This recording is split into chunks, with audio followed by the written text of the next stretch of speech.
Pati Sahampati Katanjaliyana Tiwarang Ayachata Santi Dasata Paraja Kajatika Dese tu Dhamman Anukam Piman Pajan.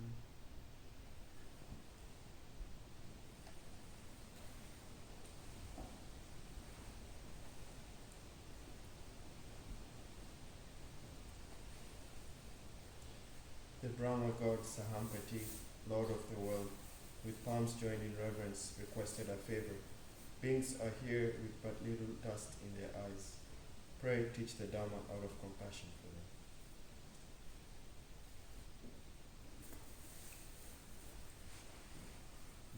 Namo tassa bhagavato arahato samma sambuddhassa. Namo tassa bhagavato arahato samma sambuddhassa. Namo tassa bhagavato arahato samma sambuddhassa. Buddhaṃ Dhammaṃ Sanghaṃ Namasami.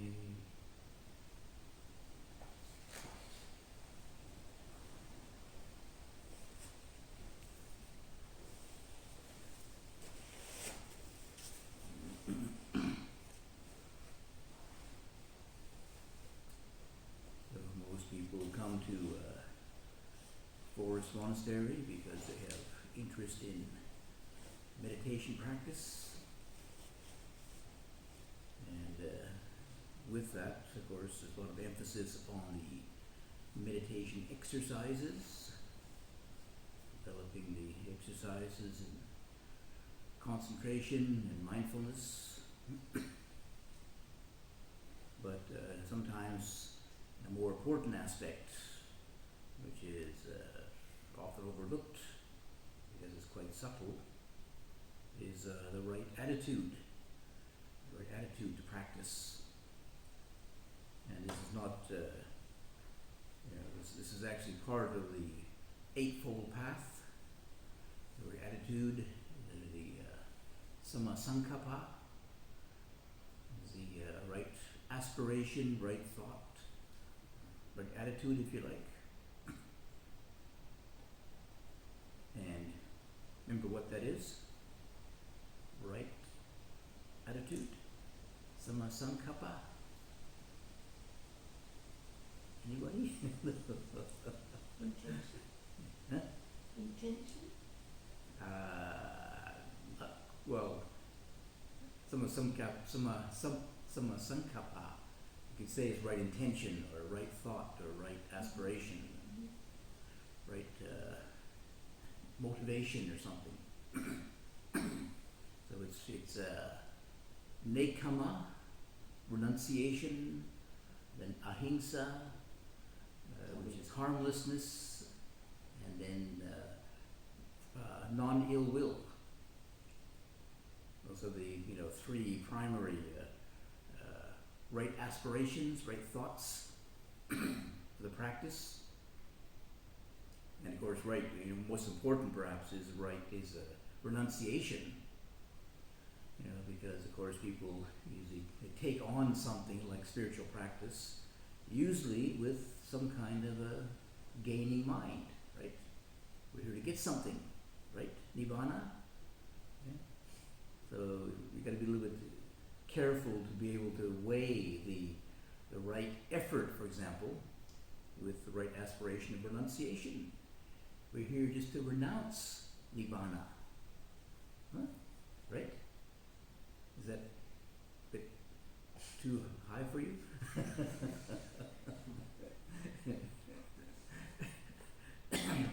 And it's not about attaining Nibbana, but we're renouncing clinging to it. I want to put it that way. We're not going to cling to Nibbana. It's not we don't put all our cards on the one bet here, or whatever it is, chips on one bet. And it was a gambler, so I don't know the exact terminology, but put all our eggs in one basket here. But and it's more like in the more refined aspects of the practice. I mean, first of all, right effort, right energy is important. In fact, the right energy was the most emphatic of all the Buddhist spiritual virtues. The Buddha emphasized right energy. It's in quite a few of the Bodhipakya Dhamma. The Bodhipakya Dhammas, the 37 aids to awakening. This is the 4 foundations of mindfulness, 7 factors of awakening, 8-fold path, spiritual powers, the paths to psychic power, and the 4 right efforts. And so energy is the most prominent of all within those categories. But at the same time, especially in a more refined sense, one has to get in the right perspective, the right context of renunciation. If we emphasize too much renunciation, we don't do anything. Well, just renounce my effort. Renounce my aspirations. That's a bit too early for that.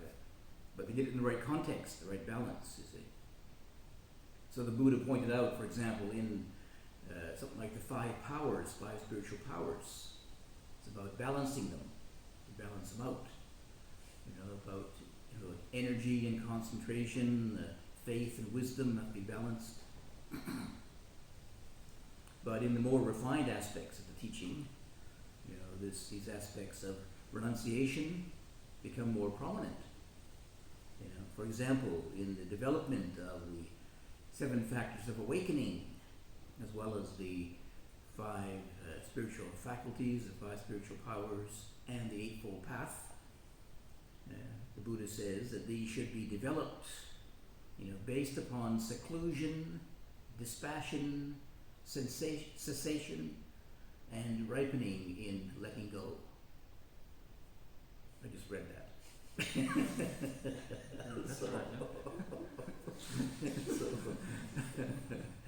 So that's another paragraph in my book. So that's in my mind, so I thought I'd just put it out. But it's a little bit of a refinement of renunciation, based upon seclusion, viveka, I think in Pali. The Thai word is vivek. But it's solitude, based on solitude. Of course, we know that developing the meditation exercises, solitude is very helpful. The Buddha gave the instructions, developing mindfulness, go off to a root of a tree somewhere in the forest. He didn't say go down to Circular Quay and meditate in the dock. Circular Quay in Sydney. He said to go off to the forest, to a quiet place. But the solitude, of course, viveka, has 3 aspects to it. The 3 aspects to solitude, vivek. The first word is the physical solitude.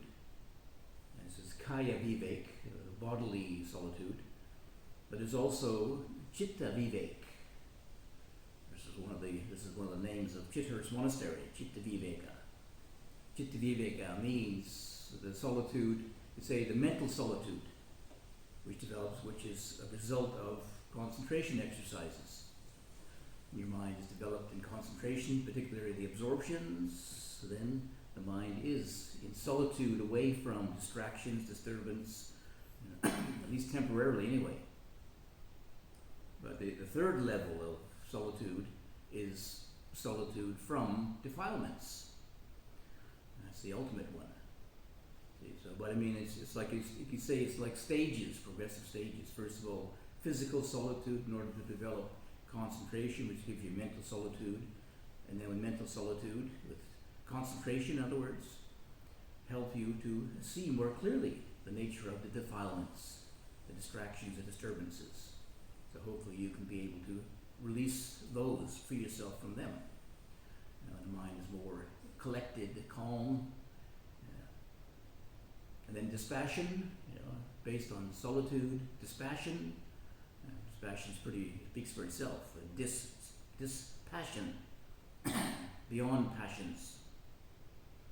And on a more advanced level, it is a synonym for nibbana. Synonym? It's another word for nibbana. Dispassion. It's just free of passion. And passion, could be greed, aversion, delusion, the three root passions, you can say.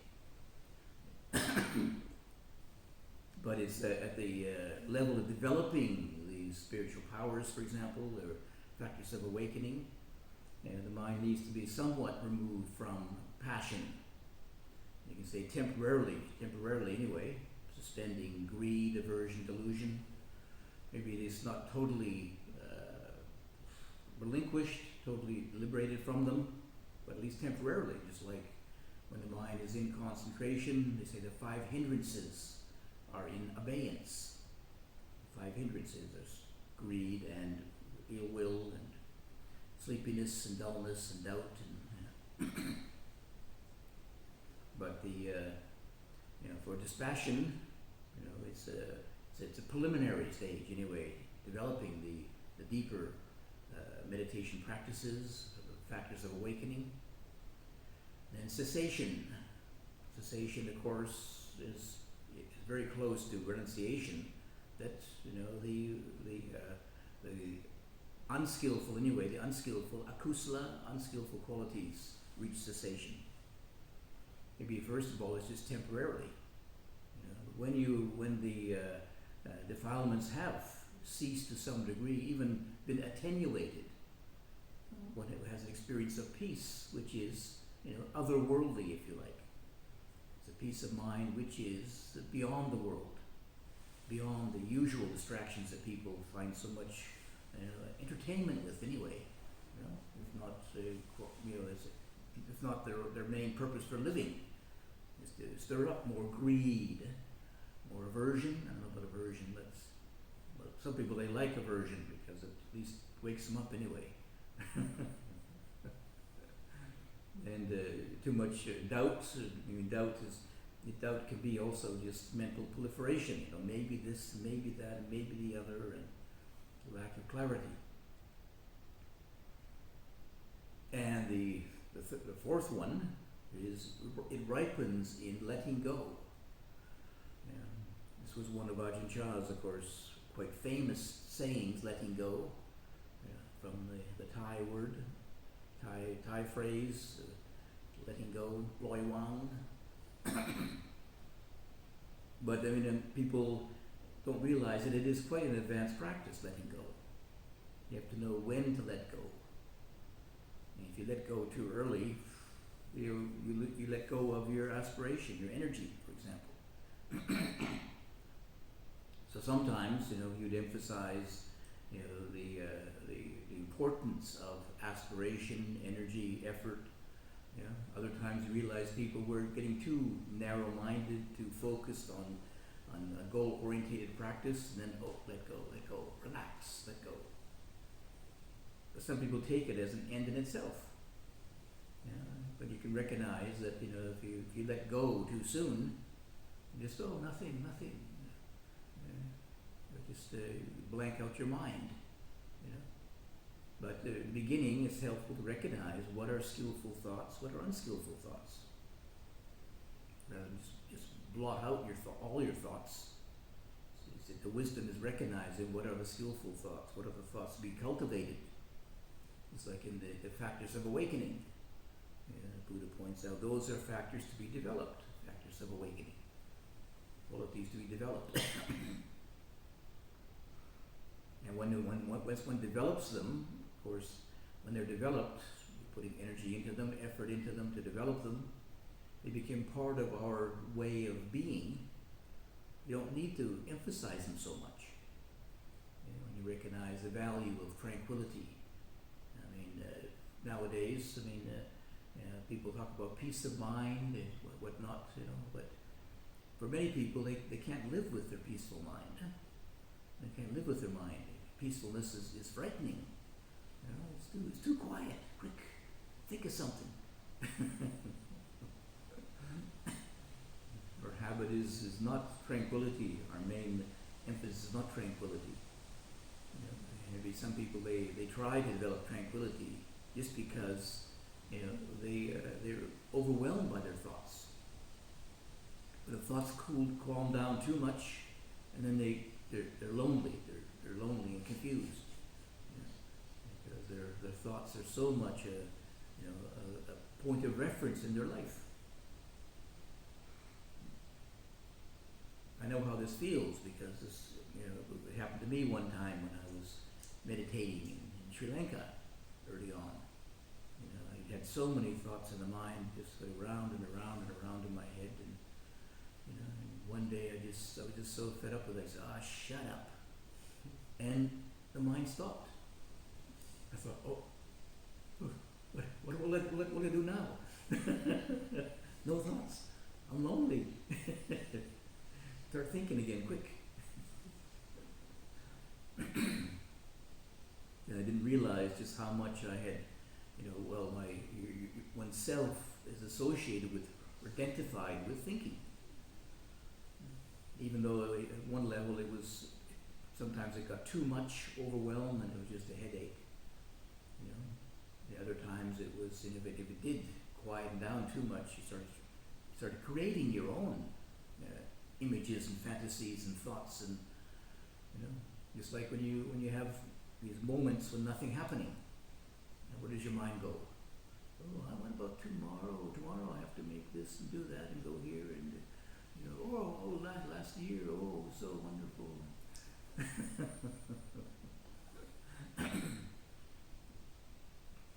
Not so easy just to allow the mind to be tranquil, is it? But when we recognize a certain degree of tranquility, the mind, you use the word, settles by itself. Not a forced tranquility. Sometimes a forced tranquility is so artificial that it has no real viability to it. It's just been imposed upon the mind, which some people they get into when they develop concentration. They just try and they rather than focusing on a meditation object, they try and stop their thinking, for example. And it's so repressive and so artificial that can't be sustained. They just get a headache. Don't think. You think about not thinking. Think about not thinking about not thinking about not thinking.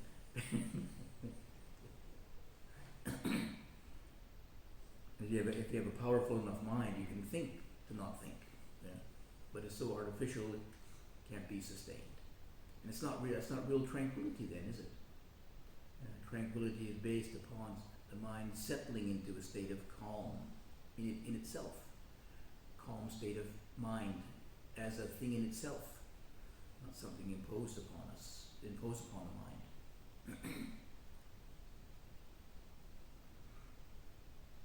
So I remember when one of Ajahn Chah's first book in English came out when I was in Thailand, because I edited it.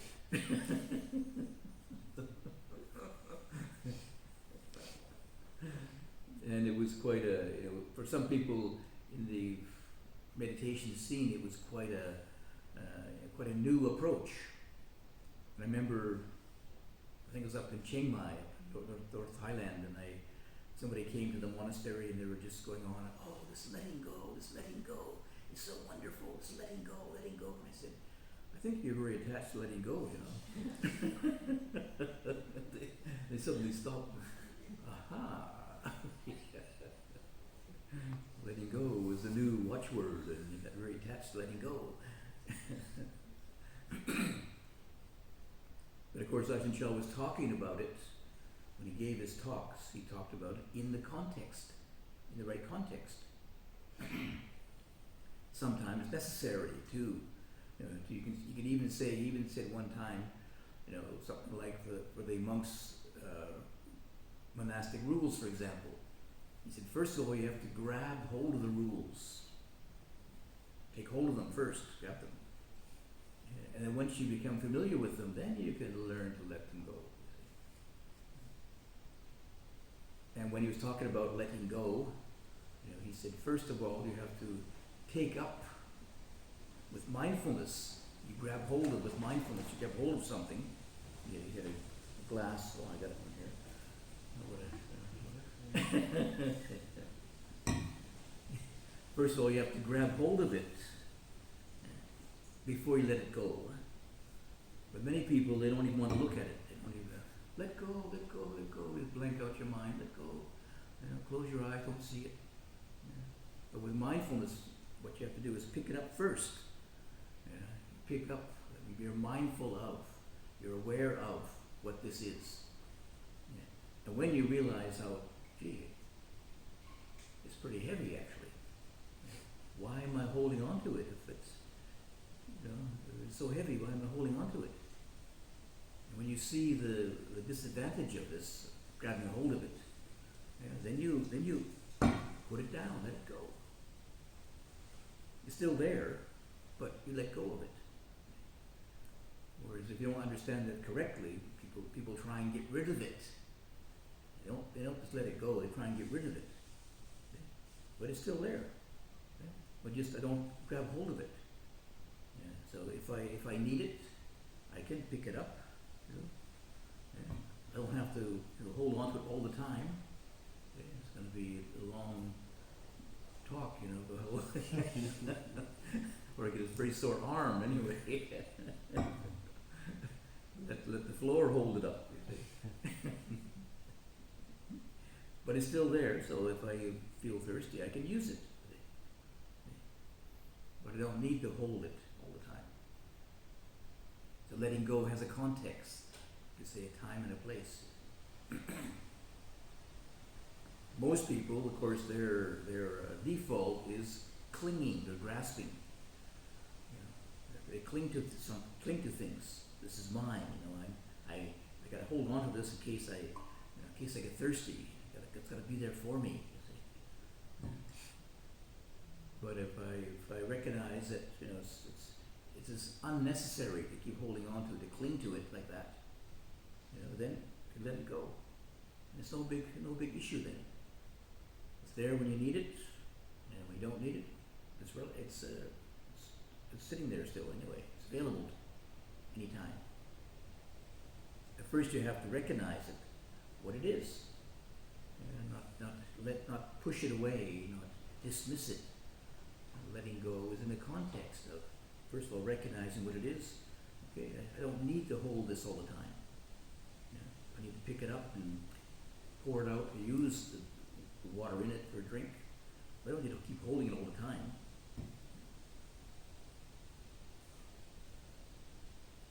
So the Buddha said it was ripening and letting go. So you can recognize.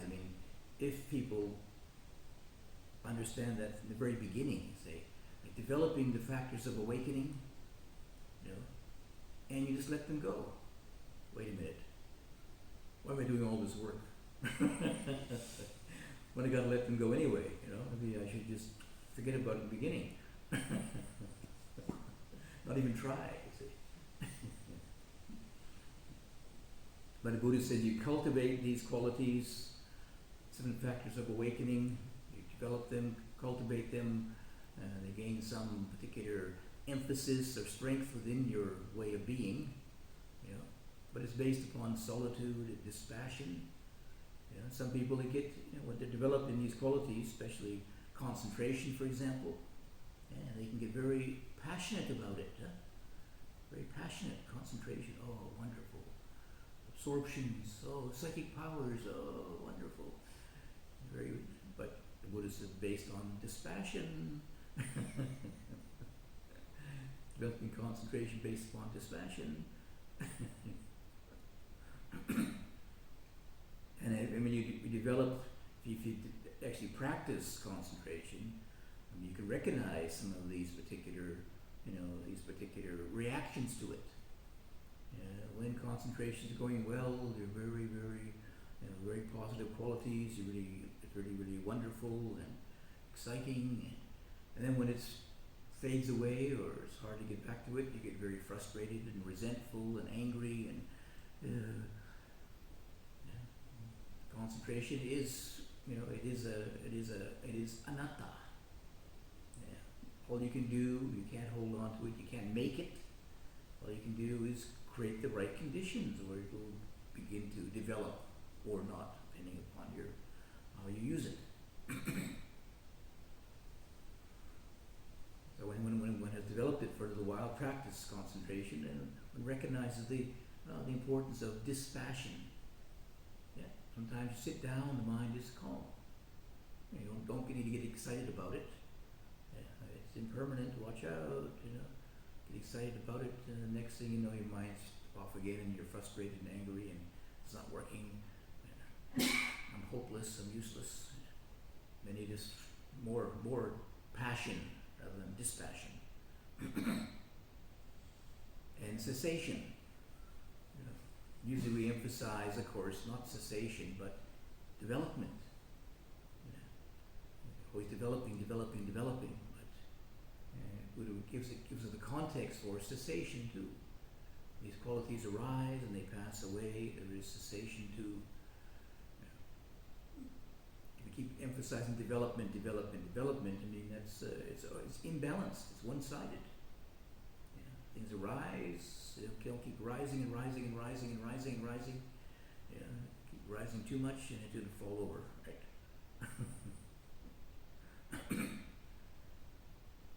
And it ripens in letting go. All these ripen in letting go. When one recognizes what these qualities are, when within developing it, practicing them, when one sees it within the context of impermanence, unsatisfactoriness, not self. So one can appreciate then about letting go. These are qualities which one develops, but one doesn't possess them, doesn't identify with them. Those qualities are natural qualities. I mean, I would even say, probably even the wombats have concentration. If they have good concentration, because they walk around in the dark even.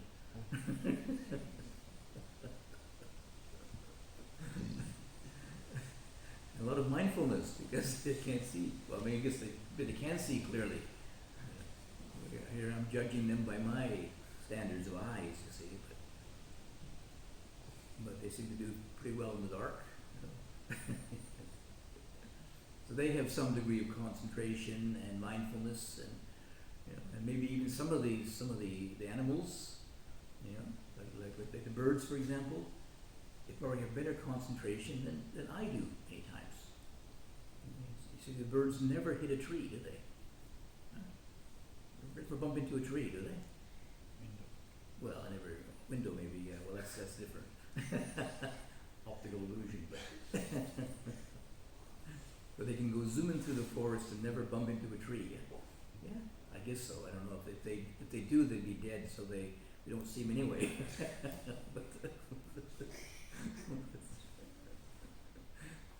The ones that avoid the trees have good concentration. They survive. So the other ones live in a Buddhist monastery with good concentration, right?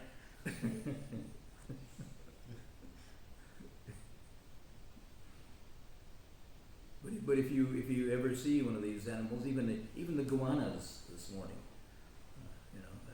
I came around the water tank and there's a iguana there, and it was very concentrated on me, more concentrated than I was.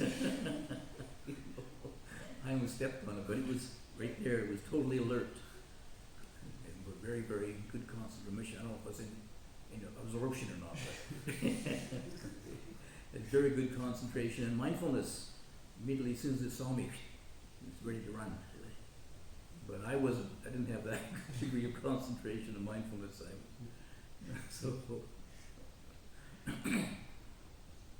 See, they're just impersonal qualities, And there's certain qualities, certain factors, or certain conditions which bring them into existence. And so we can develop them, we can cultivate them. but we don't have ultimate control over them. Many factors can also, detract from concentration. That's why Buddha's talking about the 7 factors of awakening, for example. Those are the qualities to be developed, and the 5 hindrances to be put away.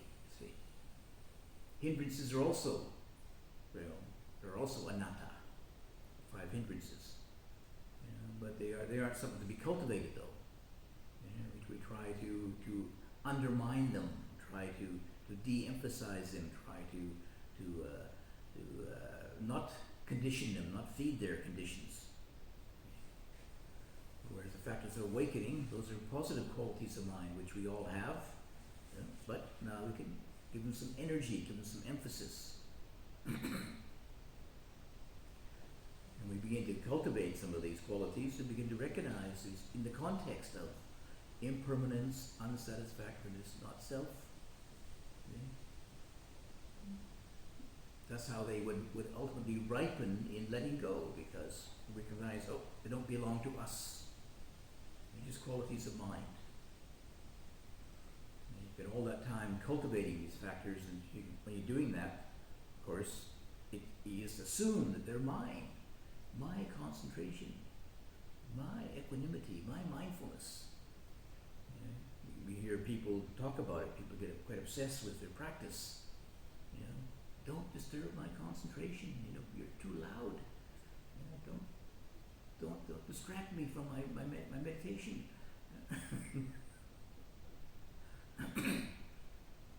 Rather than using that opportunity to create some wisdom, you hang on to your concentration or your meditation. And you recognize that, now's the time to let go meditation, concentration, and develop some wisdom, maybe. Why is your mind being disturbed? Isn't that a great source of wisdom? You may understand how to not be disturbed. You can say, in a way, your mind can be concentrated everywhere, anytime. Concentration is focused mind, not being distracted. But what distracts you? You can undermine that. You can let go of that. What distracts you, then the mind is naturally concentrated.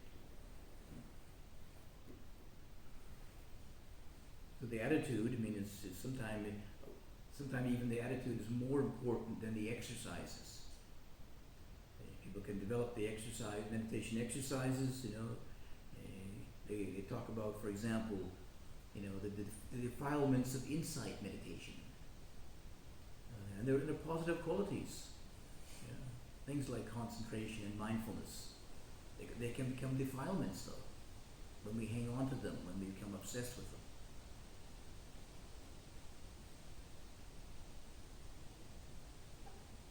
So it's a matter of seeing it in the right context, then the right attitude, and sometimes the attitude maybe is more important than the exercises. I was contemplating why there's in the like the stories of the Buddha's time. Sometimes the Buddha gave a talk, and sometimes they weren't even a meditator. I think I mentioned often the story of Supa Buddha, the leper. That's in my book too. It's one of those amazing stories. You think, this poor man was a leper, a beggar, having to beg for his food, and but should I tell you the story again, or you know it? Sure. It's a new crowd. Time for live streaming. oh yeah, okay. Time for a story. Anyway. But Supa Buddha was a leper in the Buddha's time, and he was walking around, I guess Sawati or somewhere, and he was hungry, and he saw a gathering of people, so he thought, people are there, must be a food offering, some alms offering, so I'll go and get some food there. So he came over to the group of people, and as he came closer, he realized, it's not an alms offering, it's just this Gautama Buddha giving a talk.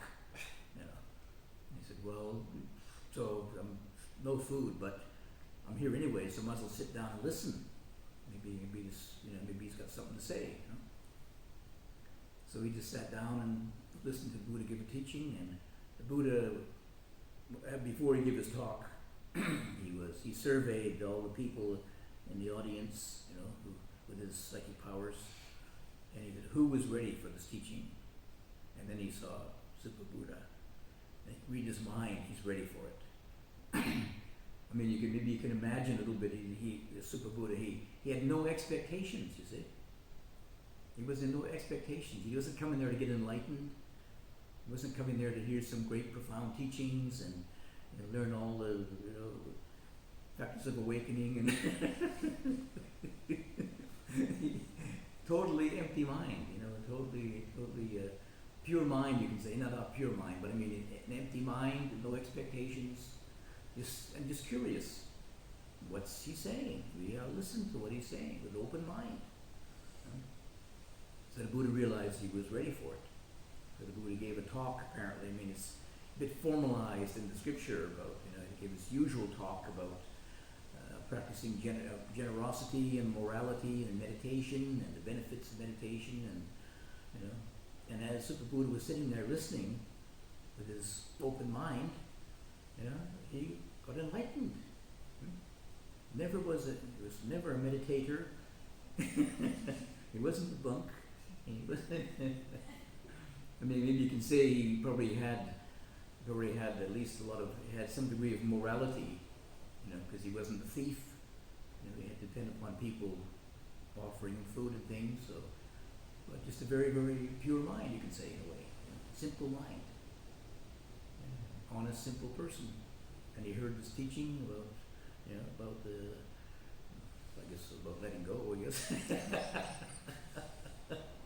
And he was already halfway there. He had no house and he had no family. He had no fingers, maybe. He had let go of his body because he was rotting away, So he really understood letting go, more than most people.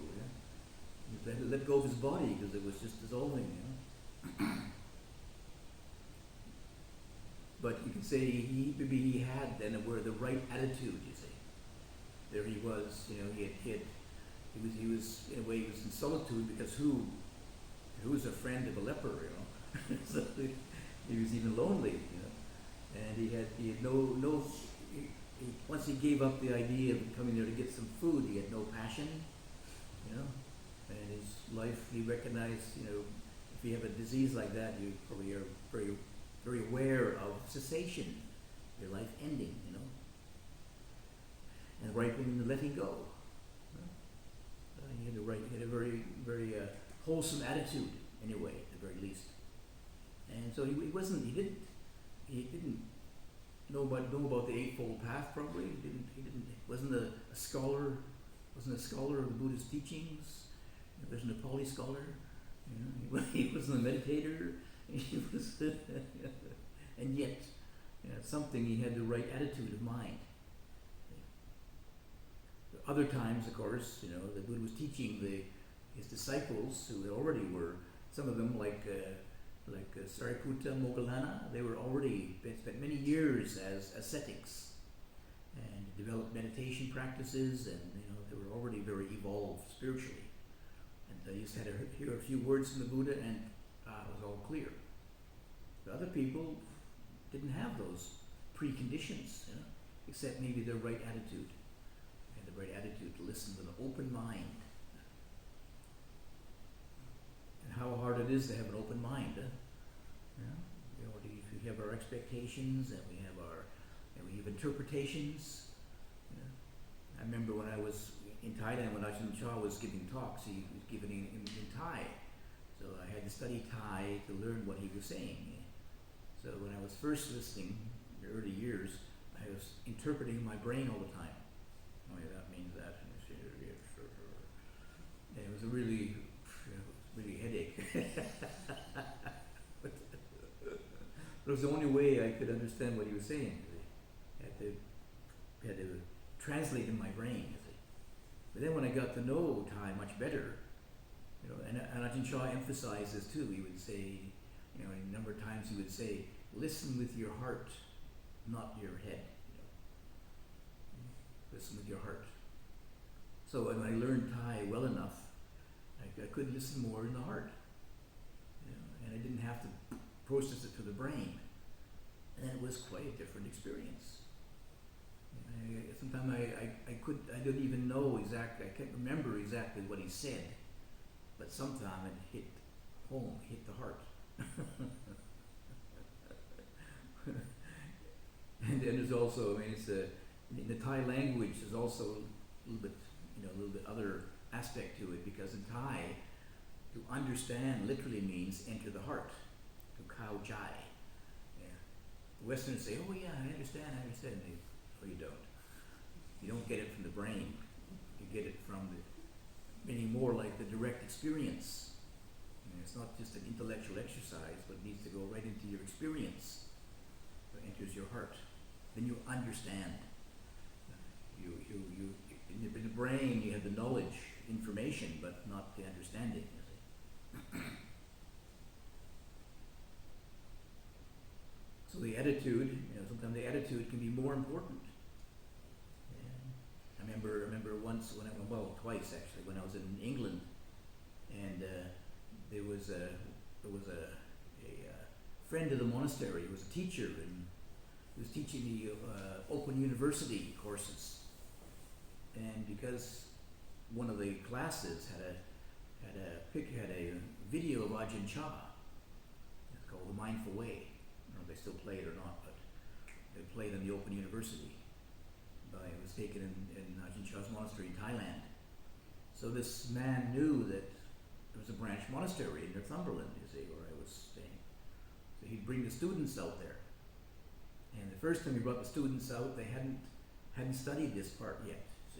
They hadn't studied the Thai forest tradition, hadn't studied Ajahn Chah, so they asked me questions, and they were very, very interested in the answers, Yes, oh yeah.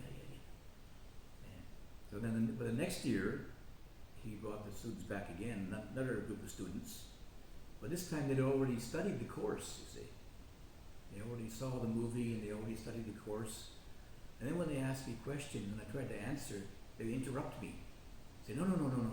We already studied this. We already learned that. We already saw Ajahn Chah. After a while, I just gave up answering their questions because they were so full of the answers already. They couldn't hear. They couldn't receive the answers. Yeah, they already studied it. Yeah. But the first time, they had an open mind. Yeah. So I had all the answers. I don't know if they're right or not, but but the second time I didn't have all the answers because they already did the course, so they had the answers already. I should have asked them the question. You can tell me. You've seen the movie. You studied the course. Tell me about Buddhism.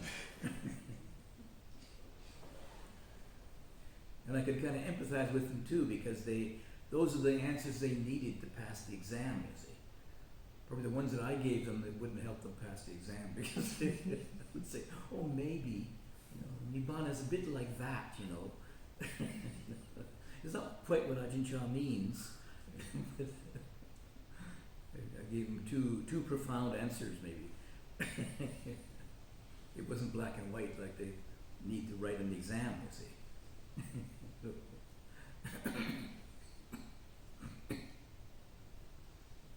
So when we look at the right attitude, it's important to be able to keep it in mind, even when we're developing basic exercises, but important that they're in the right context.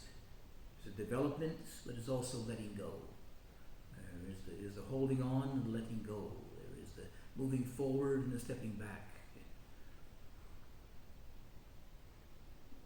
Ajahn Chah what he emphasized very often was time and place.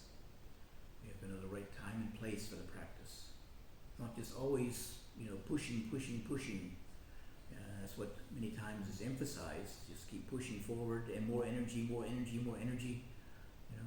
And probably one of the real lessons, memorable lessons, was with Venerable Ananda. After the Buddha passed away, the Sangha called a conference together and to recite all the Buddha's teachings, you see. But Venerable Ananda, who had been with the Buddha for 20 years as his personal attendant, remembered all the Buddha's teachings. He was not an arahant, you see. He was only a sotapanna, so he couldn't come to the meeting, you see. So a little bit of a difficulty here, because he was the most important person to come, but he was an arahant, so he couldn't come, you see. So he recognized, Venerable Ananda recognized the importance of him being there, so he was really diligent, practicing, walking and sitting to try to become an arahant before the meeting, you see.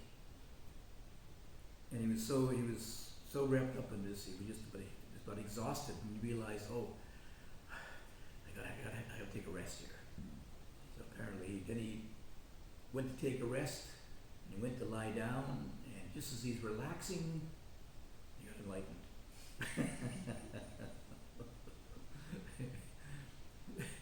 And I think one of the commentaries says something like, it was very unusual because he wasn't in any of the four postures, you see. He was walking and sitting before that, went to lie down, but his body wasn't lying down yet, you see. It just the fifth posture. Maybe that's a little hint that you won't get enlightened lying down either, you see. Too much walking, too much sitting, too much lying down doesn't work either. You need to find that fifth posture. When you're just giving up before you're lying down. If you're looking forward to lying down, getting enlightened, no, it's not yet. It's before you actually lie down. So,